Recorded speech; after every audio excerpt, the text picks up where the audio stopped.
Começa agora o Ponto de Pauta, o programa da Sedufisme.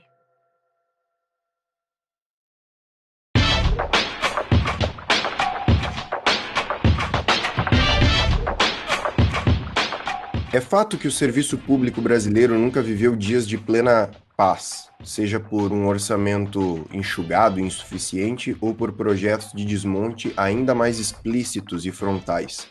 E na esteira desses anos de resistência e dificuldade, é justamente agora, sob a tutela de um governo que agita bandeiras ultranacionalistas e patrióticas, que parte aquele que é tratado como o golpe definitivo no serviço público brasileiro. Enviado por Bolsonaro e Mourão e Paulo Guedes ao Congresso Nacional no início de setembro, a PEC 3220, conhecida como Reforma Administrativa, é tratada por muitas entidades e autoridades como o fim do serviço público brasileiro. E é para falar sobre esse projeto trágico que o nosso ponto de pauta de hoje conta com a presença da professora da UFRJ e ex-presidente do Andes Sindicato Nacional, Marinalva Oliveira. Eu sou Rafael Balbueno e o nosso ponto de pauta de hoje é a reforma administrativa. Professora Marinalva, para começar, obrigado pela sua disponibilidade em falar conosco. Professora, às vezes é até difícil abordar todas as facetas danosas dessa reforma. A gente fala que vai atacar questões como estabilidade, como concurso público, vai atacar frontalmente o regime jurídico único, que é o regime que rege a maior parte dos servidores públicos no Brasil. A gente fala que vai entregar poderes discricionários para o presidente e ainda vai abrir a possibilidade de uma avaliação de desempenho que pode se transformar, assim, em perseguição. Enfim, apesar de poder enumerar várias frentes de ataque ao serviço público da reforma, eu queria lhe perguntar de tudo isso, o que a senhora caracteriza como o que há de mais grave na reforma administrativa? Bem, bom dia a todos e a todas. Obrigada pelo convite. Rafael, obrigada pelo convite da nossa sessão sindical. Infelizmente, né, a gente agradece, mas para falar de um assunto tão tenebroso, que ataca tanto os serviços públicos e as políticas públicas, e daí acho que é importante, Rafael, contextualizar a origem dessa reforma, né? Essa reforma, ela se origina, aliás, ela vem de muitos anos já, desde a década de 90, com a Contra-Reforma do Estado proposta por Bresser Pereira, mas que atualmente ela tem duas origens que é fundamental dizer para entender o que realmente está por trás dessa contra-reforma. São dois documentos do Banco Mundial, um de 2017, encomendado pela presidente Dilma, que solicitou ao Banco Mundial a elaboração deste relatório, é aquele relatório, um ajuste justo sobre a análise da eficiência da equidade do gasto público, e o outro mais recente. Então, a intenção desses relatórios do Banco Mundial era justamente para desvirtuar o papel dos serviços públicos no Brasil, mostrar que se gasta muito com serviços públicos, isso é uma falácia, isso é uma mentira. Para quê? Para atacar os direitos sociais que são fundamentais para qualquer população. Direitos fundamentais como saúde e educação, por exemplo, que mais do que nunca mostrou agora, na época da pandemia, qual é a sua função dentro de uma sociedade. Então, o que está por trás dessa reforma é acabar com as políticas sociais, no sentido do Estado provê-las, e entregar isso nas mãos das chamadas parcerias público-privada, transformá-la em serviço. Transformar em serviço é transformar em venda. Agora, você imagina, durante a pandemia, o SUS teve um papel fundamental, como sempre teve, mas mostrou mais do que nunca esse papel, porque se não tivesse cortes recorrentes no desmonte do SUS, teria respondido de uma forma muito mais eficiente durante a pandemia da Covid. A educação, ciência e tecnologia também tiveram papéis fundamentais. Quem é hoje que está estudando a descoberta de uma vacina? São as universidades e os institutos de pesquisa. E essas vacinas, elas serão gratuitas para a população, porque elas estão sendo descobertas e elaboradas por instituições públicas. A partir do momento que vem uma PEC 32 como essa, da reforma administrativa, desmontando o serviço público, ela vai desmontar também as políticas públicas, ou seja, a população deixará de ter direito a essas políticas públicas, educação, saúde, previdência, todas as demais. Então, e aí vai se transformar em serviço, né? Se transformando em serviço, serão logicamente vendidas e a população mais pobre, mais desfavorecida não terá acesso. Então, o que é mais grave nisso tudo é que, ao atacar o RJU, tirar a estabilidade dos servidores públicos federais, ao mesmo tempo você está desmontando as políticas sociais, porque são os servidores que fazem a política social, é quem faz o serviço da política social. É o professor na escola, é o professor na universidade, é o seu João, Dona Maria, seja lá quem for, no posto de saúde, nos hospitais públicos. Então, é um desmonte do papel do Estado em prover essas políticas públicas aí. Isso é o mais grave de tudo, é a retirada desse direito social. Perfeito, professora.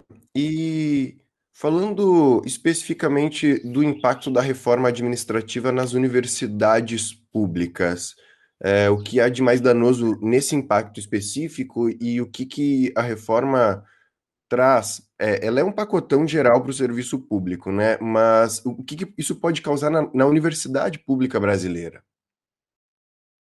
Primeiro que é preciso dizer que essa PEC 32 ela é para todos os entes federados, para União, município e estados.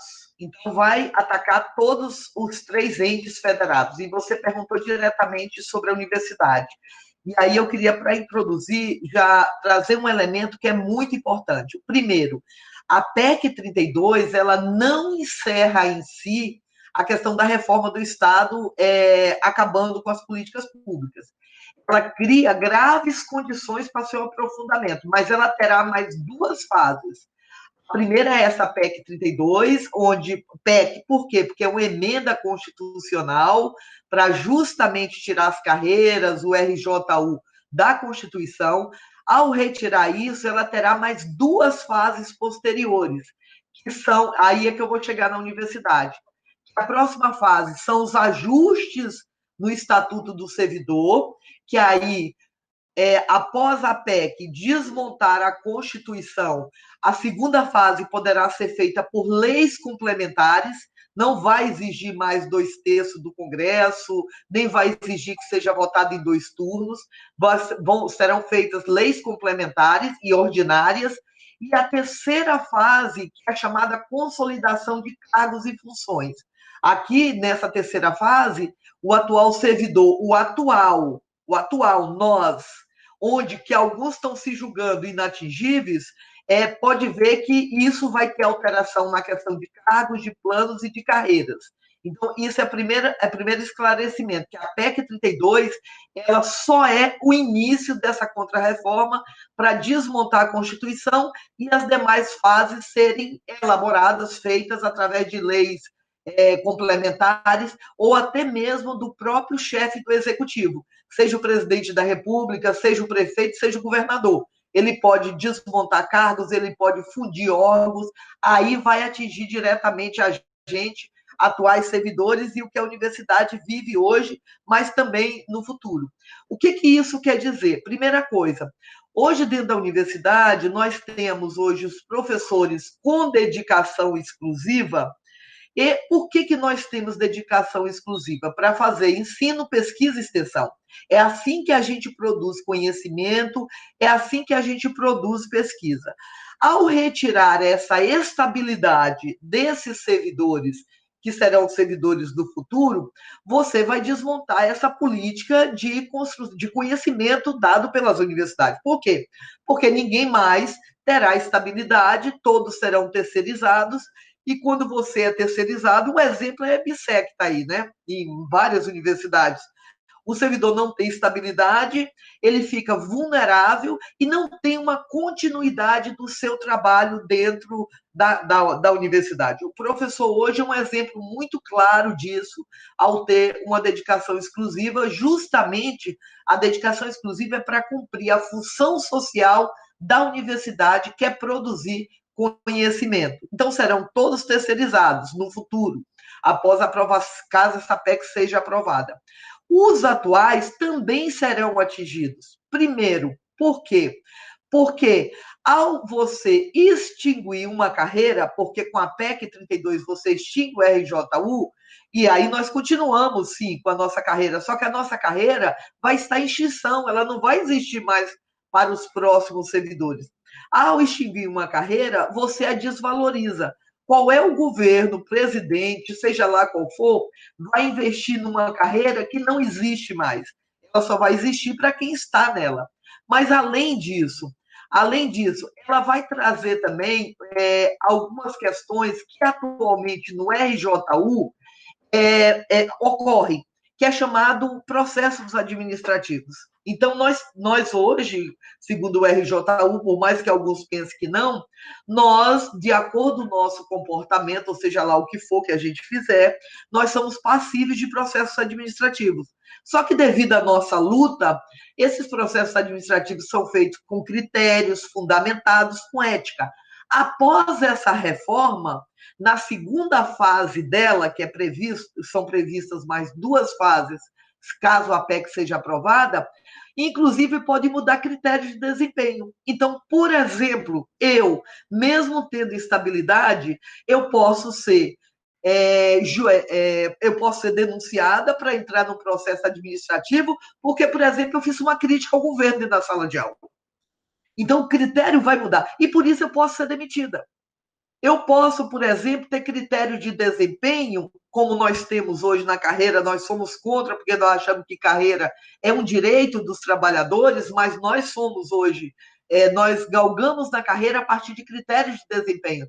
Temos que publicar, temos que tal. Você imagina que após, se a PEC for aprovada, o critério de desempenho pode mudar.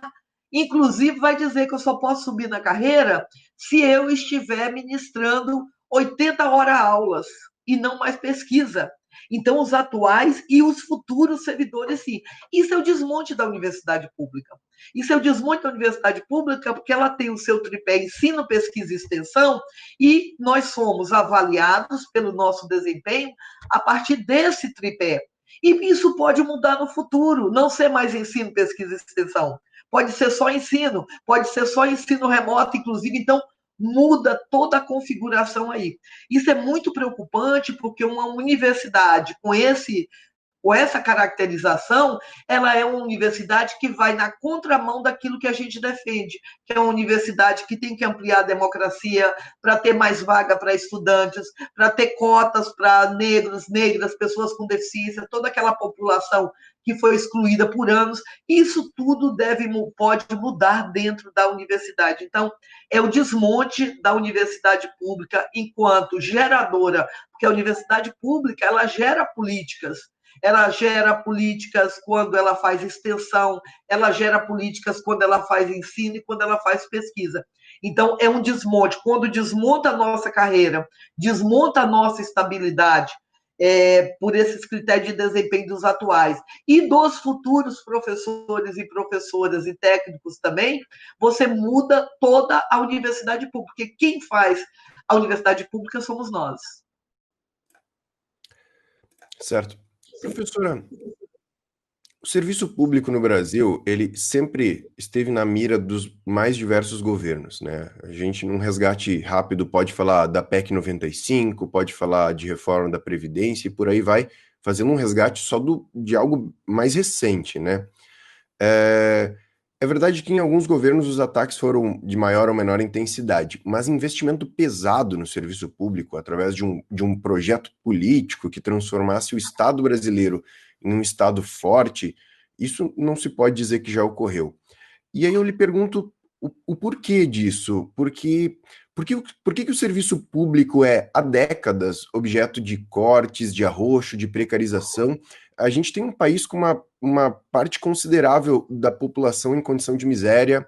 A gente teve agora toda a discussão sobre a saúde pública, a gente está tendo, né, durante a pandemia, e ainda assim o debate a respeito da importância de um Estado mínimo, que garanta condições mínimas, ainda nos parece algo muito distante.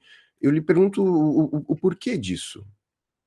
Primeiro que é preciso considerar que a Constituição brasileira, apesar da gente não considerar um grande avanço, mas nós tivemos várias conquistas com a Constituição brasileira, fruto de organização dos movimentos sociais que pressionaram, né?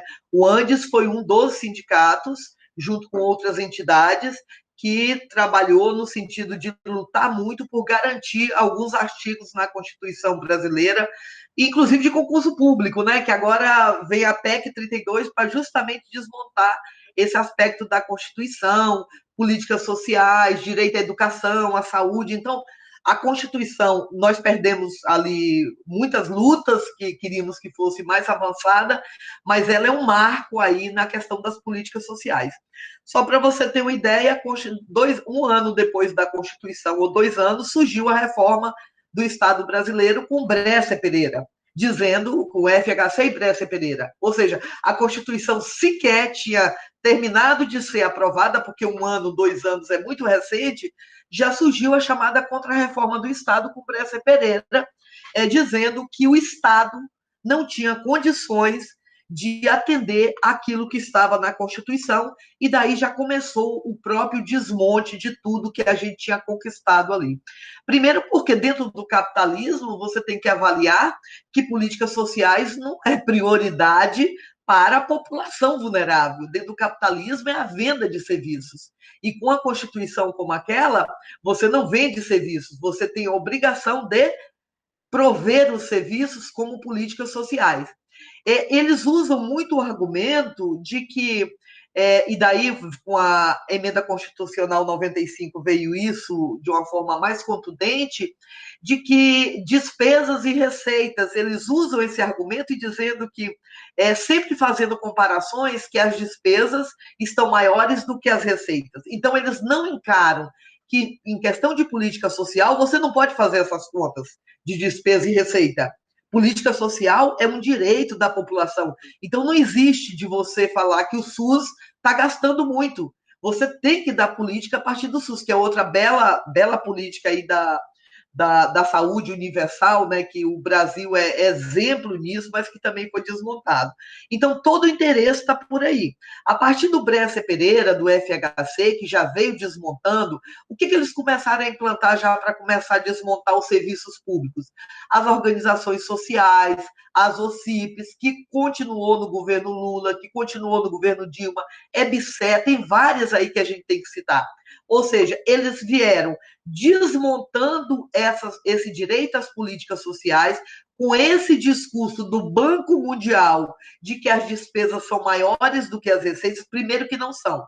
É uma falácia. Segundo, que é um equívoco você falar em política social, em despesas e receitas. Isso não pode ser colocado.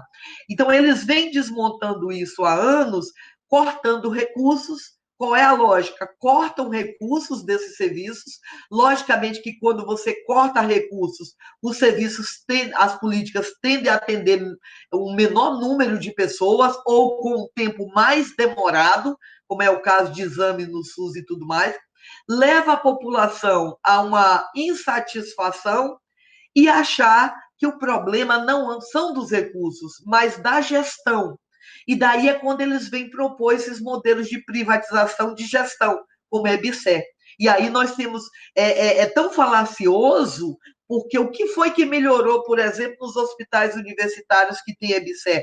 Todos pioraram, porque contrataram de forma precarizada, são pessoas que não são preparadas anos para fazer aquele serviço, porque geralmente nas universidades, nos hospitais universitários, você está ali há anos, fazendo pesquisa, fazendo mestrado, fazendo doutorado, então você tem uma qualidade melhor de atendimento. Só para você ter uma ideia da EBSER, nesse desmonte aí desse interesse do capital, O único hospital universitário, a única universidade que não aderiu à EBSER foi a UFRJ, minha universidade hoje. Durante a pandemia do coronavírus, os hospitais da UFRJ responderam de uma forma brilhante à pandemia do coronavírus. E os outros da EBSER, como é que ficaram? Então, cai essa lógica de que não é questão de gestão, é questão de corte de recursos, mas eles levam justamente a isso para privatizar. Ou seja, eles sucateiam o serviço para privatizar. O que está por trás disso? O que está por trás disso é o olho do capital para abocanhar todos esses serviços. E abocanhar de uma forma que você vai terceirizar serviço, você não investe em formação de pessoas, então você não tem pessoas qualificadas para atender a população, tá? Em tratamentos complexos, por exemplo, que o SUS faz. Logicamente, que você tem a corrupção, que é muito forte dentro das organizações sociais, tem a forma também de venda de serviços. E aí tem todo o interesse do capital, porque quando você retira esses direitos, as pessoas têm que correr, por exemplo, na saúde, para os planos privados. Quem pode pagar, quem não pode vai morrer. Tá? Na educação, quando você desmonta, vão correr para chamadas escolas particulares. Quem pode, quem não pode, vai ficar fora da educação. Então, é tudo recursos para o capital se abocanhando desses serviços aí. E nos últimos anos, isso é muito claro, né? O que nós temos? O capital se apropria do fundo público, porque não é sem o fundo público, ele se apropria do fundo público para vender as políticas que a população tem direito para a mesma população. Professora, uma última pergunta agora para encerrar. A reforma administrativa ela é encarada como um golpe acima da média no serviço público, que já é costumeiramente atacado. Contudo, esse ataque, além de ser danoso, talvez numa medida fatal, ele acontece no meio de uma pandemia, o que impacta profundamente na articulação da resistência ao projeto em si, ao meu ver.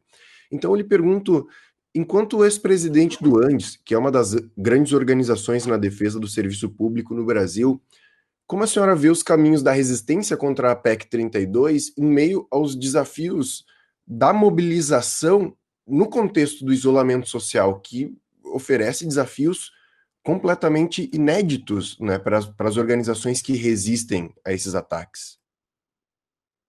Eu acho que a primeira coisa, a gente tem que usar justamente a pandemia para a gente ganhar a população no discurso. O que é usar a pandemia?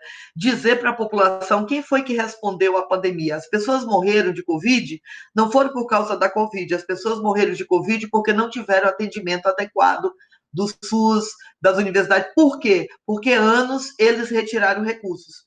Porque as pessoas que foram atendidas naqueles lugares que tem um serviço de saúde universal como o SUS, e tem lugares que tem, sabe, adequados, ninguém morreu. As pessoas salvaram. Eu dei um exemplo agora do hospital universitário da UFRJ, que não aderiu à EBSER e que respondeu muito bem agora durante a pandemia, não só no atendimento à população do Rio de Janeiro, e não atendeu mais porque não tinha mais leitos. Não atendeu mais porque não tinha mais infraestrutura, porque tiveram cortes de recursos. Quem está respondendo em termos de ciência? Fiocruz. Quem é a Fiocruz? O Instituto de Pesquisa Público. Quem está produzindo vacinas? Instituto Butantan, o Instituto Público, as universidades. Então, temos que mostrar para a população quem é que está produzindo respostas no momento da pandemia. São justamente as instituições públicas. Se elas não responderam mais adequadamente, é porque anos ocorreram corte de recursos, inclusive com a emenda constitucional 95, que desde 2017 congela, não. O nome para mim não é congela, é corta investimentos nessas políticas sociais. Então, nós temos que dialogar com a população e dizer, olha, respondeu desta forma, não respondeu melhor, porque não houve, porque ocorreram cortes de investimentos, agora você imagina se acaba com isso. Quem essa população ia ter acesso? Porque a PEC 32, ela vem para acabar com as políticas sociais, com as políticas públicas. não é servidor só, é políticas públicas. Imagina a população, nesse momento da pandemia, que está tão sensibilizada com tudo que aconteceu, inclusive todo mundo aí ansioso pela vacina, né? Todo dia, de onde é que nós queremos vacina? Imagina se essa vacina não for produzida após a aprovação da PEC 32. Essa vacina será vendida. Quem terá acesso a essa vacina? Só quem tem dinheiro. Quem não tem dinheiro não vai ter acesso. Quem vai ter acesso à educação? Então, eu acho que nós estamos num momento de pandemia que não é só sanitária, é social, é humanitária, muito delicado e que a gente pode usar esses argumentos com a população. Eu acho que esse é o primeiro ponto, é dialogar com a população, e os sindicatos têm esse papel de estar produzindo materiais dizendo o que é defender o servidor público diante dessa PEC e quem é esse servidor público, que é quem faz a política de ponta. 57% dos servidores públicos, eles ganham até 4 salários mínimos. Então, não são privilegiados. Os que têm alto salário não serão atingidos pela PEC, serão atingidos esses que têm baixos salários. E são eles que estão lá no posto de saúde, no hospital, na educação, fazendo aquela política que a população recebe diretamente. Então, nós temos que dialogar com a população, mostrando o que isso significa em termos de política pública. O outro movimento é a unidade dos 3 entes, dos servidores municipais, federais e estaduais, porque os 3 serão atingidos. E agora nós estamos numa época, né, de eleições também municipais, né, e o município, o estado e a federação, e o Distrito Federal serão atingidos. Nós temos que unificar essa luta dos 3 entes, junto com a central sindical, a nossa do Andes é a CESP com lutas, que está fazendo também uma luta de função disso. Então, nós temos que dialogar nesse sentido. Não temos como dialogar só no sentido de achar que é proteger o servidor. Não é. Na verdade, o que está em disputa agora é o fundo público pelo capital para vender todas aquelas políticas que até hoje a população teve acesso.